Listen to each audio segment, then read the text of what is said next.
अब छत्तीसगढ़ में भी नेशनल फॉरेंसिक साइंस यूनिवर्सिटी खुलने जा रही है। राजधानी के नया रायपुर में केंद्रीय गृह मंत्री अमित शाह इस विश्वविद्यालय परिसर का भूमि पूजन करने के लिए 22 जून को 2 दिवसीय प्रवास पर रायपुर पहुंच रहे हैं। विश्वविद्यालय के लिए नया रायपुर में 40 एकड़ जमीन आवंटित हो चुकी है और लगभग 350 करोड़ रुपए इस विश्वविद्यालय के निर्माण में खर्च होंगे। खास बात यह है कि इसी शैक्षणिक सत्र से यानी कि भवन बनने से पहले ही लिखाई पढ़ाई शुरू हो जाएगी और इसके लिए ट्रांसिट कैंपस का शुभारंभ भी गृह मंत्री अमित शाह अपने छत्तीसगढ़ प्रवास के दौरान करेंगे। केंद्रीय गृह मंत्री अमित शाह के छत्तीसगढ़ प्रवास को लेकर राजनीतिक हलचलें भी तेज हो गई है।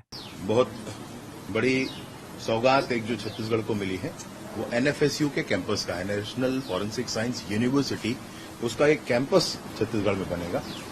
उसके लिए 40 एकड़ की जमीन राज्य की सरकार ने दिया हुआ है और नया रायपुर में, और साथ ही साथ उसमें हमको लगभग 350-400 करोड़ रुपया केंद्र से वहां पर बिल्डिंग बनाया जाएगा, पूरा इंफ्रास्ट्रक्चर डेवलप किया जाएगा, वो केंद्र की पूरी मदद से होगा। और फिर वहां पर एनएफएसयू का एक कैंपस छत्तीसगढ़ में डेडिकेटेड होकर चलेगा। ये बहुत बड़ी चीज है।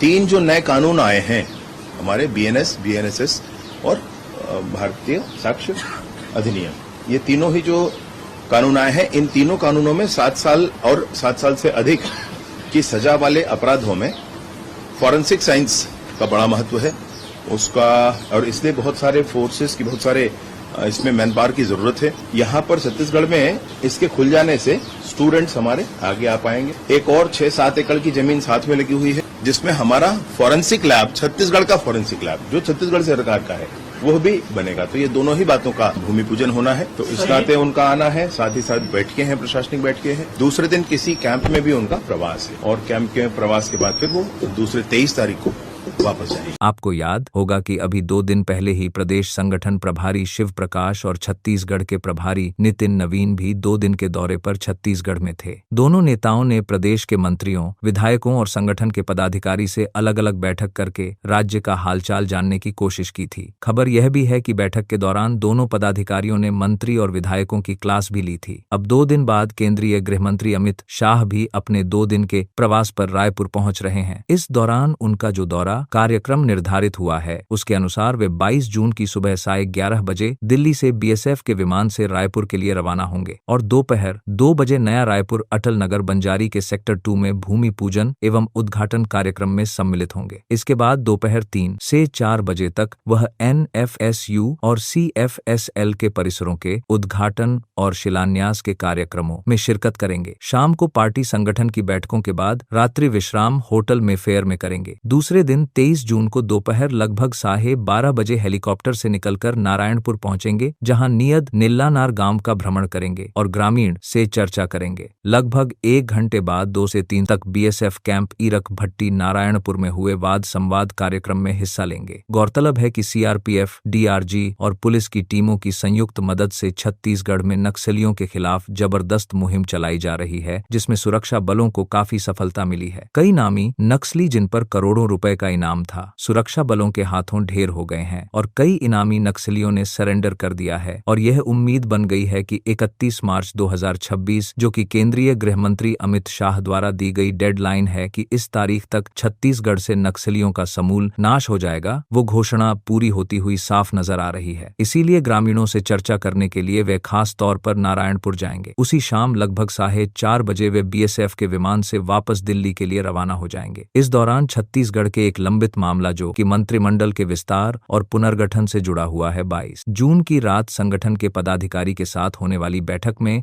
उस मुद्दे पर भी चर्चा हो सकती है। कोई निर्णय हो गया तो जल्द ही मंत्रिमंडल का पुनर्गठन या विस्तार किया जा सकता है। इस बात के भी प्रयास भाजपा से जुड़े लोग लगा रहे हैं, लेकिन क्या यह साथ होने वाली बैठक में उस मुद्दे पर भी चर्चा हो सकती है? केंद्रीय गृह मंत्री अमित शाह के इस 2 दिवसीय प्रवास के दौरान संभव हो पाएगा, इसका इंतजार रहेगा। इस खबर में आज बस इतना ही। Bureau report, news T20 Bhilai.